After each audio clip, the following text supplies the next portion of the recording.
প্রথমত মাননীয় হুমায়ুন কবির যে বক্তব্য রেখেছেন, এই বক্তব্য আপনাদের কাছে আমি পড়ে শোনাচ্ছি। 26/6/2026 afternoon, Humayun Kabir MLA Nowda AC, তিনি একটি উনার পার্টির মিটিং কাশীপুরে রেজিনগরে করেছেন। সেখানে তিনি বলছেন, এই যে অনামিকা ঘোষ, সে ভোটে হেরে মনে করছে আমি এমএলএ, এখানে ভোটে হেরে বিজেপি মনে করছে আমি এমএলএ, এখানে এখন আস্ফালন করে বেড়াচ্ছে। তা আমি শুভেন্দু অধিকারীকে সেদিন বলেছি যে আপনি ভোটে জিতেছেন, আপনার দল জিতেছে, খুব ভালো কথা, কিন্তু মুর্শিদাবাদে আস্ফালনটা একটু কম করবেন। আমি যেদিন ময়দানে মুসলমানদের নিয়ে নেমে যাব না, সেদিন এমন সাটা ভাগা মার শুরু করবে যে আপনাদের পতাকা বহন করার লোক থাকবে না।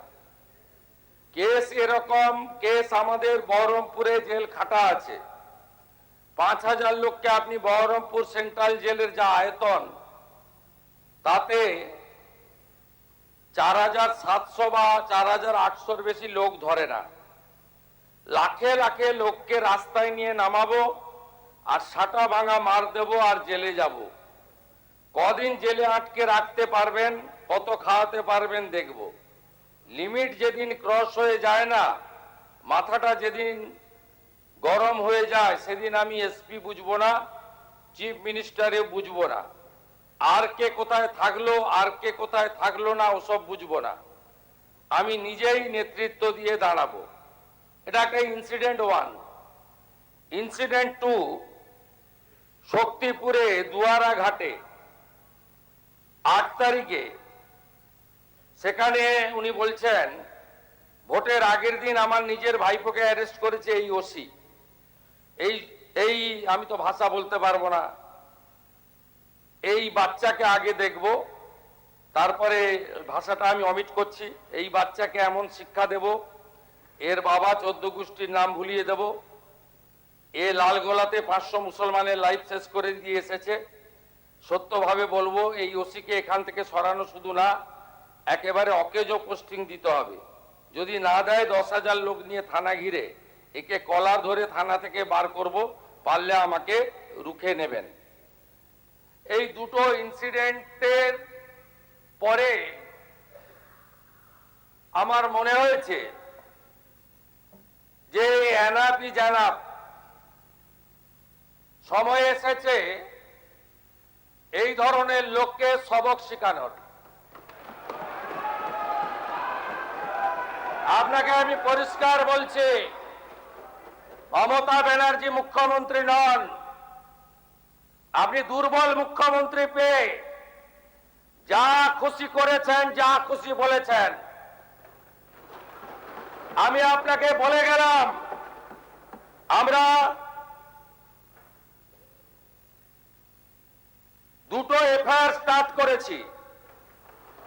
Rejinagar PS case number 219/226, dated 26/6/2026, under section 152, 192, 196, 197, 224, 299, 351 within bracket 2, 352, 353 of the ভারতীয় ন্যায় সংহিতা।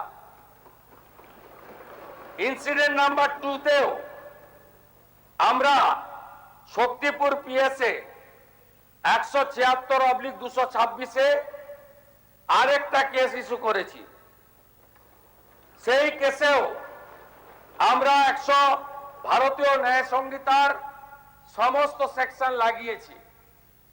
এবং আমি আপনাদেরকে অ্যাসিওর করছি, এত বড় ক্ষমতা আপনাকে কেউ দেয়নি। আপনি মুখে যেগুলো বলেছেন, আপনাকে আমি বলে গেলাম, আপনি কেন করছেন আমি জানি। আপনি কেন করছেন রাজনৈতিক কারণটা আমি জানি। আপনার এজেন্ডা 2 ছিল। 1 এজেন্ডা ভরতপুর, রেজিনগর, নওগাঁয় সব নির্বাচিত পঞ্চায়েত যে দলেরই হোক ভেঙে আপনার পার্টিতে নিয়ে যাওয়া। আপনি সেটা করতে পারছেন না। আর দ্বিতীয় হচ্ছে, আপনি দুটো সিটে জিতেছেন, নিয়ম মেনে একটাই রিজাইন করেছেন রেজিনগর।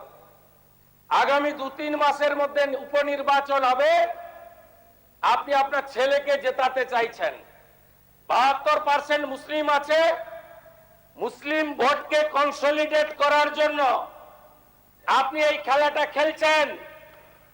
আপনি কান খুলে শুনে রাখুন, আপনাকে এইভাবে ধমক হুমকি, বেপরোয়া, লাগাম ছাড়া কথা বলতে দেব না, দেব না, দেব না। আপনাকে আমি শুধু 3টে উদাহরণ দিলাম। সন্দেশখালীতে একজন ছিল,